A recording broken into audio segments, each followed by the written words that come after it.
Bismillahirrahmanirrahim. Assalamualaikum warahmatullahi wabarakatuh. Saudara-saudara sekalian, kita membahas kali ini terkait dengan efektivitas hukum. Jadi yang perlu kita pahami bahwa bagaimana sebenarnya efektif atau biasa kita istilah lain adalah tepat guna. Kalau efektif tepat guna, kalau efisien itu tepat waktu. Kalau sehingga kemudian dalam aspek hukum, saya pikir terkait dengan hukum tidak terlalu jauh saya membahas tentang apa itu hukum, yang pada prinsipnya bahwa saya pikir saudara telah memahami dan mengetahui bagaimana sebenarnya hukum yang ada tentang, dan kemudian bagaimana sesungguhnya hukum itu dapat bekerja, dan pengertian hukum itu sendiri di berbagai pandangan atau para pandangan dari para para ahli yang memahami tentang hukum tersebut. Nah, terus kemudian saudara-saudara sekalian, adalah kalau kita memahami tentang efektivitas hukum, ada beberapa istilah bahwa suatu kosakata dalam bahasa Indonesia yang berasal dari bahasa Inggris itu efektif. Jadi dia efektif, yang berarti bahwa yang berarti berhasil ditaati. Jadi efektif itu ketika kemudian berhasil ditaati, mengesahkan mujarab dan mujur. Dari ini dari sederetan arti di atas, maka yang paling tepat adalah berhasil ditaati atau efektivitas menurut Amin, menurut efektif menurut Amin. Nah, terus kemudian dari hal tersebut sebagai sebuah benang merah yang kita bisa gunakan bahwa sesungguhnya efektivitas itu adalah tepat dan berhasil ditaati kalau dalam yang ada padanannya dengan hukum. Nah, selanjutnya adalah kita lihat bahwa pengertian lain efektivitas hukum itu berarti membicarakan, ya, membicarakan dan kerja hukum itu dalam mengatur dan atau memaksa masyarakat. Jadi sifat hukum itu memang sifatnya memaksa terhadap hukum. Ya. Hukum dapat efektif jika faktor-faktor yang mempengaruhi hukum tersebut dapat berfungsi dengan baik. Apa sih sebenarnya faktor-faktor yang menyebabkan hukum itu bisa bekerja dengan baik? Ya itulah kemudian kalau pelajaran kita tentang sistem hukum yang dijarahkan oleh para ahli, ya mereka menganggap bahwa selain hukum itu sendiri, faktor lain bisa bekerjanya hukum atau efektifnya hukum itu karena juga disebabkan oleh struktur hukum para penegak hukumnya dan kemudian juga adalah masyarakat. Ini efektivitas hukum dari beberapa pendapat lain. Sedangkan kemudian kita melihat bahwa dari segi menurut pandangan Campbell, dia menganggap bahwa pengukuran, jadi istilahnya suatu aktivitas hukum itu kita dapat ukur. Bagaimana sih bisa mengukur yang namanya hukum itu secara efektif? Seperti digambarkan oleh Campbell yang mengatakan yang pertama adalah keberhasilan program. Ada sebuah rencana, ada sebuah desain pikiran, lalu kemudian ternyata itu berhasil, program itu dilaksanakan. Itu salah satu pengukuran daripada suatu efektivitas hukum yang menurut Campbell. Terus kemudian yang selanjutnya keberhasilan sasaran. Apa artinya keberhasilan sasaran ini? Adalah memang apa yang direncanakan, apa yang didesainkan itu memang sesuai dengan sasaran yang tepat. Sasaran, ibaratkan Anda menembak misalnya seperti Anda menembak yang namanya papan tembakan, itu kan pinggirnya agak luas nih, kemudian biasanya merah tengahnya, pinggirnya warna-warni. Kalau Anda menembak tepat sasaran berarti pas di tengahnya, kalau pinggirnya itu sasarannya tidak tepat. Itu yang saudara-saudara sekalian, pemahaman kita terkait dengan yang terkait dengan pandangannya daripada Campbell. Nah, terus kemudian kita lanjut, bagaimana sih kemudian kepuasan pandangan selanjutnya? Ya, pandangan selanjutnya itu adalah ada sebuah kepuasan terhadap program. Jadi kita juga bisa mengatakan bahwa kepuasan itu merupakan efektif. Saya pernah diajar langsung oleh Profesor Dr. Almarhum Ahmad Ali. Dia mengatakan bahwa adilnya sesuatu itu adalah tanya orang yang dihukum. Kalau yang dihukum itu merasa adil dengan hukuman hakim, maka itulah keadilan. Berarti ada sebuah tindakan kepuasan yang bisa kita mengukur adilnya sesuatu itu atau efektifnya sesuatu itu tergantung daripada kepuasan terhadap program. Jadi misalnya kalau hakim memutuskan 5 tahun ini, tentu kita tanya orang yang dihukum, gimana bro dengan putusan hakim tadi, ente puas enggak? Kalau ia mengatakan puas dan adil, maka itulah keadilan menurutnya. Jadi keadilan menurut Ahmad Ali almarhum, keadilan itu bukan pada putusan, bukan pada putusan hakim. Keadilan itu pada penerima putusan hakim tersebut. Jadi ini putusan, ini adalah penerima, bukan putusannya dianggap adil. Si penerima keadilan itu yang mengatakan bahwa kalau Anda merasa 5 tahun di penjara, ya saya puas, ya puas. Kenapa Anda puas bro? Ya, saya kan 5 tahun. Saya kan 5 tahun. Yang saya curi kan hasilnya 1 miliar bro. Yang di tetangga sebelah kan 10 tahun bro. Kenapa? Dia mau mencuri 5 triliun. Katakanlah begitu. Mungkin dia, tapi itu kan tentu relatif, karena itu sudut pandang melihat dari segi aspek sosiologisnya. Terus kemudian ada tingkat input dan output. Jadi istilahnya bahwa perencanaan dan kemudian tujuan akhir itu kemudian berkesesuaian, efektif. Sama kalau adik-adik, saudara-saudara sekalian atau adik-adik sekalian, ketika kita menyusun suatu skripsi, tesis, disertasi, tingkat input dan output ini dikatakan efektif ini penelitiannya jika rumusan masalah berkesesuaian dengan kesimpulan. Kalau rumusan masalahnya lain, kesimpulannya lain, berarti ya saya juga menganggap bahwa itu tidak efektif, tidak tepat gitu. Sama kalau misalnya kita juga bertanya, Mas, mau tanya Mas, Jalan Meneruki ini di mana ya?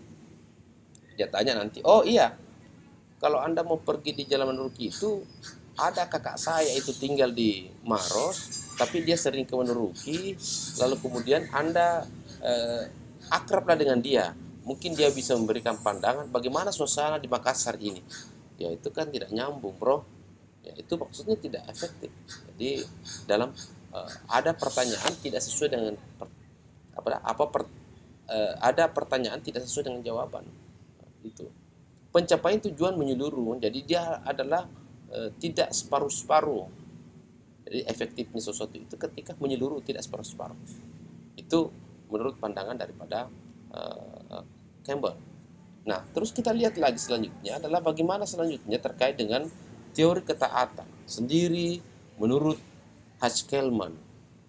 Hutch-Kelman, saudara-saudara sekalian, itu memberikan sebuah pandangan tentang bagaimana tentang hukum itu dianggap sebagai suatu yang mana yang dimaksud dengan teori ketaatan hukum. Kan ada kesadaran hukum, ada juga ketaatan hukum. Mari kita lihat, Hutch-Kelman melihat bahwa ketaatan hukum itu yang pertama adalah adanya taat karena ada orang taat compliance, ada orang taat karena tanggung sanksi. Saudara-saudara sekalian, kalau Anda berjalan di Petarani, Anda pakai helm karena ada polisi di depan, dan tentu Anda takut dengan polisi, jangan sampai Anda ditilang karena ada sanksinya kalau ditilang. Itu merupakan ketaatan hukum karena compliance.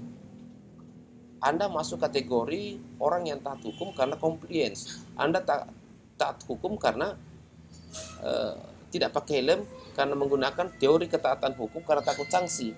Anda takut sama polisi, makanya Anda tidak mencuri. Anda takut polisi karena Anda takut untuk kemudian Anda tidak mencuri karena Anda takut dengan polisi. Anda tidak merampok karena Anda takut dengan polisi. Anda tidak pakai helm, Anda pakai helm karena Anda takut dengan sanksi. Itu merupakan ketaatan hukum secara compliance, taat karena takut sanksi. Ada juga pandangan lain adalah ketaatan hukum yang kedua yang dimaksudkan Hutch-Kelman adalah Identification, taat karena menjaga hubungan baik. Ya, kita taat karena kita menjaga hubungan baik. Ada sesuatu proses yang kita lakukan di mana kita menaati suatu aturan itu karena jangan sampai saya rusak hubungan saya kalau misalnya saya lakukan ini. Jangan sampai saya tidak lagi untuk bisa bersama kalau saya lakukan ini. Ketakutan karena ketaatan karena identification. Anda mengidentifikasi bahwa kalau ini saya lakukan ini bisa merubah hubungan saya ini dengan bos. Ini kalau ini saya lakukan bisa merusak hubungan saya dengan mitra. Saya ini berjanji atau melakukan kontrak kerjasama atau MOU dengan perusahaan. Kalau saya melanggar ini, maka hubungan baik saya tidak. Ketaatan karena taat karena menjaga hubungan baik saja. Yang selanjutnya adalah ada ketaatan yang menurut Schkelman itu adalah internalization, taat karena nilai intrinsik yang dianut. Memang ada sebuah nilai yang dianut oleh dirinya bahwa melanggar itu adalah sesuatu yang tidak baik. Melanggar itu sesuatu yang tidak baik. Cenderung ini digunakan oleh para internalization itu cenderung digunakan oleh para penganut agama-agama yang mencoba untuk ada sebuah nilai yang dia tanamkan dalam dirinya. Dia tetap puasa, melaksanakan puasa karena ada sesuatu nilai yang tersimpan yang dianutnya. Kalau saya tidak puasa ini, maka ini tidak ada sebuah nilai ibadah yang saya tinggal di bumi ini, dan tentu ini akan bernilai ibadah dan akan hitung nantinya kalau di hari kemudian. Ada sebuah kepercayaan nilai yang ada pada di situ. Saya tentu tidak mau mencuri ini bukan karena saya takut sanksi, tapi itu karena perintah Tuhan saya, perintah Allah untuk tidak mencuri, tidak berbohong dan seterusnya. Itu pandangan Schkelman yang kemudian kita tafsirkan, yang kita realisasikan hari ini. Saudara-saudara sekalian, pada pendekatan karya ilmiah, tentu inilah yang menjadi dasar di dalam menjadikan sebuah desolen di dalam sebuah penelitian kelak yang kemudian Anda jadikan untuk menurunut. Adakah? Jadi istilahnya bahwa contoh misalnya taat karena takut sanksi, Anda bisa meneliti terkait dengan beberapa orang-orang pengguna kendaraan sekarang ini yang Anda bisa tanya, bro, penelitian, bro, Anda pakai helm karena apa, bro? Ya pakai helm karena takut aja sama polisi. Oh yaudah, kalau begitu nanti kesimpulan Anda bahwa rata-rata masyarakat di Veteran itu menggunakan helm itu karena takut polisi, berarti takut sanksi. Ada juga, bro, mungkin di variabel lainnya atau dalam interview lainnya, tanya lagi, bro, bisa ngobrol sebentar, bro? Boleh. Saya mau tanya, bro, saya ini dari mahasiswa, bro, mahasiswa hukum. Ya oke. Kamu mau tanya apa? Saya mau tanya, bro, tadi kamu pakai helm itu karena apa ya? Takut sanksi? Karena menjaga hubungan baik dengan polisi? Atau karena memang Anda merasa yakin bahwa dengan pakai helm itu bisa merasa Anda diri aman? Oh iya, saya pakai helm itu tadi, bro, karena memang saya merasa bahwa helm ini bisa menjaga keamanan saya. Berarti kalau begitu rata-rata misalnya masyarakat itu menggunakan helm karena internalisasi, taat karena nilai intrinsik yang dianutnya. Lanjut lagi, bahwa pandangan dua hal yang dikaji dari efektivitas hukum. Apa yang dikaji dari efektivitas hukum itu? Yang pertama adalah bagaimana ketaatan terhadap hukum secara umum dan faktor apa yang mempengaruhinya atau faktor apa yang memengaruhinya.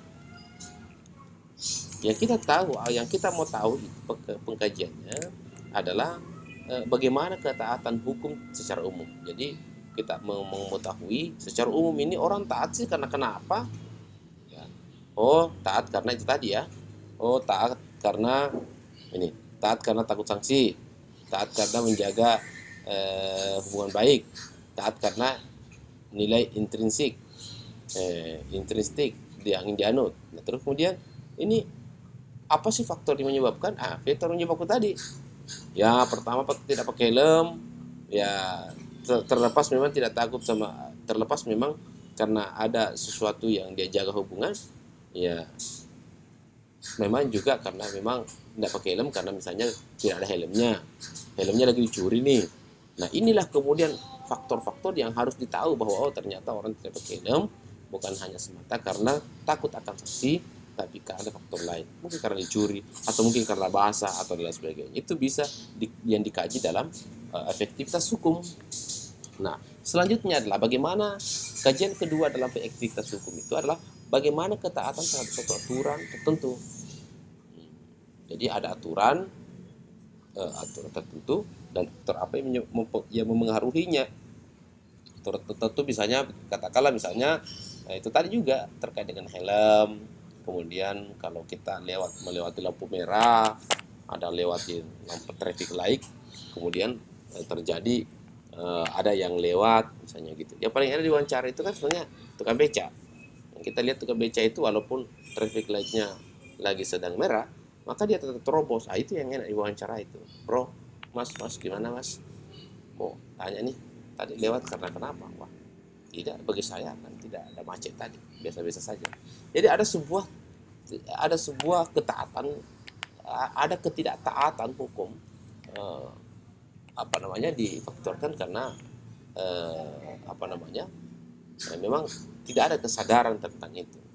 Jadi saudara-saudara sekalian, yang dikaji dari efektivitas hukum itu adalah bagaimana ketaatan kita terhadap hukum dan apa yang menyebabkannya, dan bagaimana ketaatan suatu hukum tertentu, misalnya hukum korupsi, hukum lingkungan, hukum lintas, hukum yang berkenan dengan masyarakat langsung, dan apa faktor yang mempengaruhinya. Itu baru kita bisa lihat yang namanya efektivitas. Jadi cenderung saudara-saudara sekalian, ini kan kajian sosiologi nih. Jadi cenderung itu kalau kita biasanya kalau dalam skripsi, cenderung itu biasanya kalau dia mengkaji tentang ketaatan hukum, cenderung selalu ada faktor-faktor apakah yang mempengaruhinya, faktor-faktor apakah, itu biasanya lari-lari ke situ.